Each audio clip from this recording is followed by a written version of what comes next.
What happens when human curiosity goes too far? When the pursuit of knowledge crosses into the unthinkable? Throughout history, the line between scientific progress and moral atrocity has been crossed time and again. Today, we uncover the darkest chapters of human experimentation and ask what they reveal about the shadow side of human nature. From ancient vivisections to government-sanctioned radiation tests, we're diving into the experiments too horrifying to believe, yet too well documented to deny. Warning: disturbing content ahead.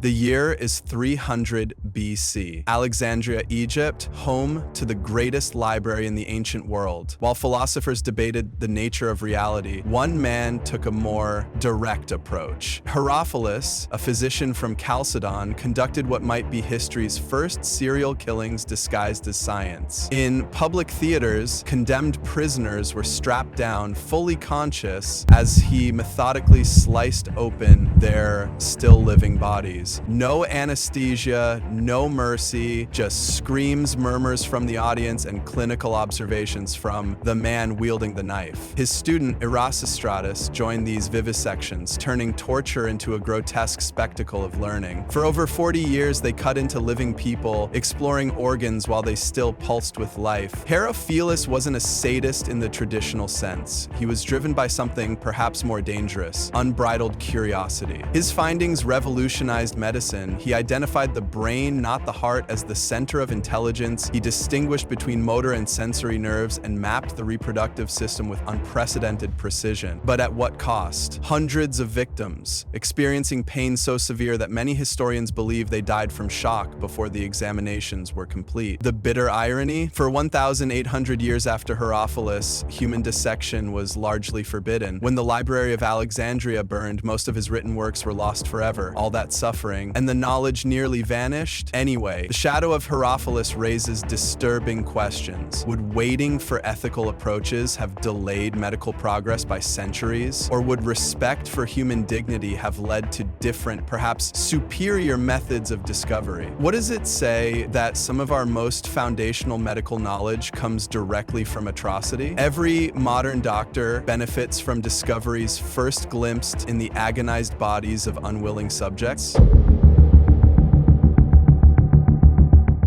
Fast forward to 1954. The Cold War is heating up, and the United States is testing weapons that will change warfare forever. In the remote Pacific, far from American eyes, a new chapter of human experimentation was about to unfold. March 1, 1954, Bikini Atoll in the Marshall Islands. Operation Castle Bravo detonates with unexpected fury. The hydrogen bomb unleashes hell on Earth. 15 megatons of TNT equivalent, 1,000 times more powerful than the bomb dropped on Hiroshima. The blast vaporizes 3 islands instantly and creates a mile-wide fireball visible from 250 miles away. The explosion was 2.5 times more powerful than scientists predicted. Radioactive fallout rained down over 7,000 square miles of the Pacific. The crew of a Japanese fishing boat, the Lucky Dragon 5, were covered in the ash. They had no idea what it was. Some tasted it out of curiosity. All 23 crew members became acutely ill. Radio operator Eikichi Kuboyama died 6 months later, the first hydrogen bomb casualty, but there were other victims much closer to ground zero. What happened next remained classified for decades. Project 4.1, a top-secret study of radiation's effects on the human body, using unwitting Pacific Islanders as guinea pigs. Commander Eugene Cronkite of the U.S. Naval Medical Corps oversaw what was officially titled Study of Response of Human Beings Exposed to Significant Beta and Gamma Radiation Due to Fallout from High-Yield Weapons. When 239 Marshallese residents on Rongelap and UTI Reek atolls were exposed to fallout, American scientists didn't see a humanitarian disaster. They saw a once-in-a-lifetime research opportunity, a chance to observe radiation sickness in humans that couldn't be ethically recreated. They meticulously monitored hair loss, skin damage, and weeping radiation burns, all while keeping the true nature of their observations secret from the victims. Blood samples samples were taken, detailed notes recorded symptoms, but comprehensive treatment? That wasn't part of the research protocol. While the immediate wounds healed, the real horror was just beginning to unfold like a slow magnet nightmare. 20 years later, 1/3 of those exposed had developed tumors. Women experienced miscarriages and stillbirths at alarming rates. Children born after exposure showed developmental abnormalities. Thyroid cancer became epidemic. For decades, the US government maintained this was all an unfortunate accident, that unpredictable winds had carried fallout to inhabited islands. But declassified documents revealed something far more disturbing. Weather reports had predicted the wind shift. They had the opportunity to evacuate these islands before the tests. They chose not to. A 1953 medical study had already outlined the expected effects of radiation exposure at various distances. Scientists knew exactly what would happen to human bodies in the fallout zone. Project 4.1 was drafted so quickly after the blast that many suspect it was planned before Castle Bravo was even detonated. The Cold War created a moral vacuum where human lives became data points in superpower competition. When does scientific curiosity become weaponized? At what point does the quest for military superiority override basic human dignity? Perhaps most disturbing is the pattern that emerges across these experiments. The victims are almost always those deemed other: foreign nationals, racial minorities, the institutionalized prisoners, those whose suffering was deemed acceptable collateral in the pursuit of knowledge or power. And the United States wasn't alone. The Soviet Union conducted its own human radiation experiments in Kazakhstan, exposing over 200,000 unsuspecting citizens to nuclear fallout from 116 atmospheric tests at the Semipalatinsk test site, creating generations of birth defects that continue to this day. This journey through history's darkest experiments is only beginning. Hit subscribe and notification bell now so you don't miss our eye-opening content that blends shocking reality with deeper meaning. Now, back to the darkness.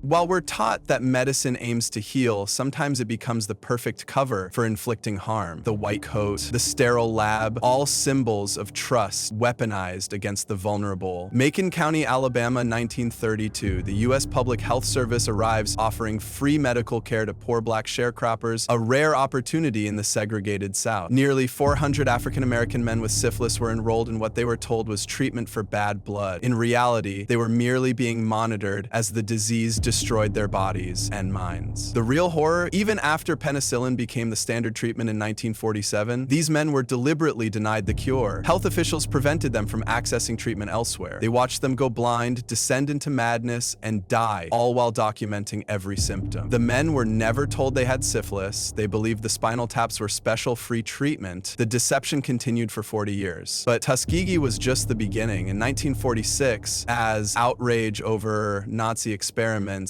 peaked, American researchers took their own experiments under John Cutler's direction. Over 5,500 Guatemalans, including children as young as 10, psychiatric patients, and prisoners, were deliberately infected with syphilis and gonorrhea without consent. Their methods were brutal. Sometimes they used infected sex workers. Other times they abraded subjects' genitals with sandpaper before exposure. In extreme cases, they directly injected infectious material into spinal fluid. One victim, Berta, was a psychiatric patient. After being injected with syphilis, she developed lesions as her skin wasted away. As she lay dying, Cutler placed gonorrheal pus into her eyes and genitals. 3 days later, she died. Her story remained buried for 60 years. These weren't rogue scientists. These were government-funded programs approved at the highest levels. Cutler later became a professor at the University of Pittsburgh. The United States didn't apologize to Guatemala until 2010. By then, most victims had died. Their suffering produced virtually no useful data. Cutler's records were too haphazard to have scientific value. The truth emerged only because historian Susan Reverby accidentally discovered Cutler's papers. How many similar experiments remain hidden, their victims forgotten, their perpetrators never held accountable?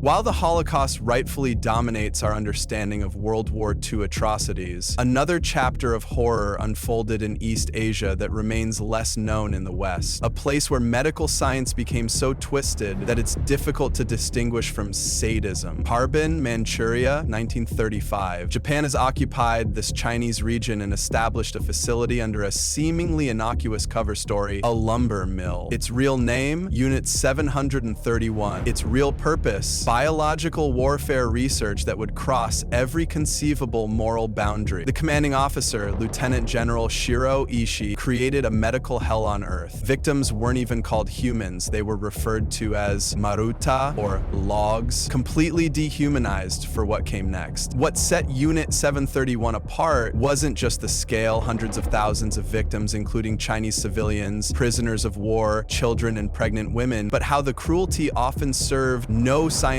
purpose whatsoever. According to testimony from a Japanese professor who witnessed the studies, what medical purpose was served by performing and studying beheadings? None at all. That was just playing around. Professional people, too, like to play. The experiments were designed to test the absolute limits of human endurance. Vivisection without anesthesia. Deliberate frostbite, where limbs were frozen solid, then thawed to study gangrene development. The sound of the frozen flesh being struck was described as similar to striking a wooden board. Victims were placed in pressure chambers until their eyeballs popped from their sockets and their intestines spilled from every orifice. Others were hung upside down until death to study how long it took blood to reach the brain. Some were injected with animal blood to see the transfusion reaction. Others were deliberately infected with plague, anthrax, and other pathogens. Perhaps most horrifying were the experiments on pregnant women. Some were deliberately infected with syphilis to study transmission to the fetus. Others underwent vivisection while fully conscious, their abdomens cut open, their babies removed for examination, all without anesthesia. One prisoner account described watching a researcher cut open a living man. The fellow knew that it was over for him, and so he didn't struggle when they led him into the room and tied him down. But when they picked up the scalpel, that's when he began screaming. I cut him open from the chest to the stomach, and he screamed terribly, and his face was all twisted in agony. After the war, these doctors should have faced justice alongside Nazi physicians at Nuremberg. Instead, the United States granted immunity to many of Unit 731's leaders in exchange for their data. The justification? This knowledge about biological warfare and human limits couldn't be obtained ethically. Dr. Ishii never spent a day in prison. He died peacefully at home in 1959. Many of his colleagues went on to prestigious careers in medicine and academia. The knowledge gained from Unit 731 has been used in modern military medicine and cold weather survival training. Some data helped develop treatments for frostbite that are still used today. This raises the most uncomfortable question. When do we decide that knowledge obtained through torture is too tainted to use? If a life-saving treatment exists today because of these atrocities, are we ethically obligated to abandon it? Or does using such data make us complicit in the original evil? There are no easy answers, but there is perhaps one clear lesson. Sacrificing our humanity in pursuit of knowledge leaves wounds that never fully heal.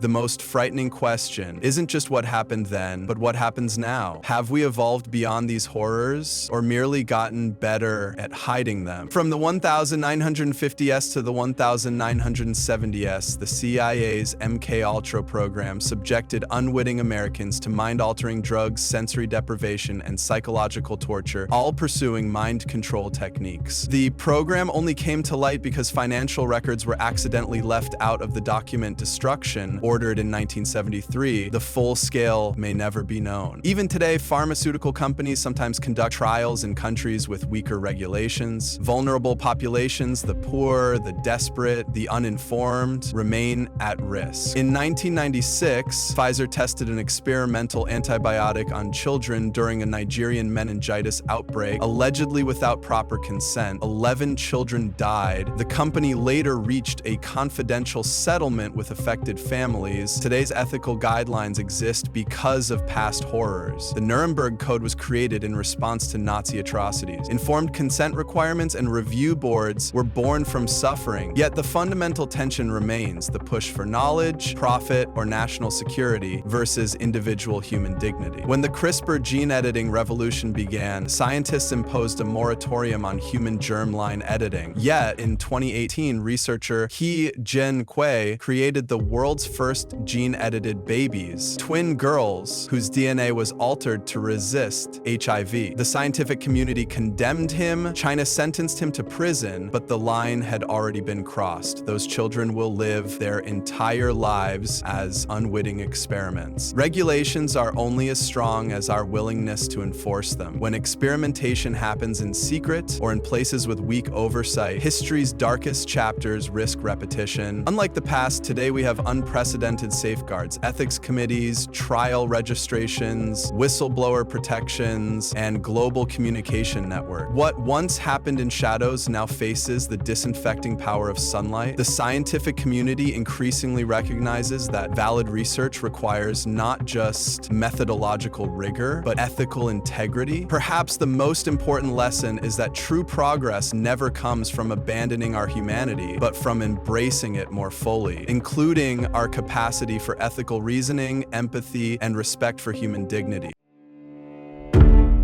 These horrifying experiments reveal a fundamental truth about human nature. Unchecked curiosity without moral guardrails becomes monstrous. The scientists who committed these atrocities weren't aliens or demons. They were humans who lost sight of humanity, who placed knowledge, power, or ideology above compassion. We study these dark chapters not for shock value, but because ignoring them makes repetition more likely. The line between ethical advancement and atrocity isn't fixed. It must be actively defended by each generation. Perhaps the most valuable knowledge isn't what we gain from crossing ethical lines, but what we learn about ourselves when we refuse to cross them at all. Remember, true progress never comes at the expense of our humanity. It comes from embracing it. If this exploration of humanity's darkest scientific impulses challenged your thinking, hit subscribe now. We blend shocking reality with meaningful insight in every video. And let us know in the comments, what historical topic should we explore next?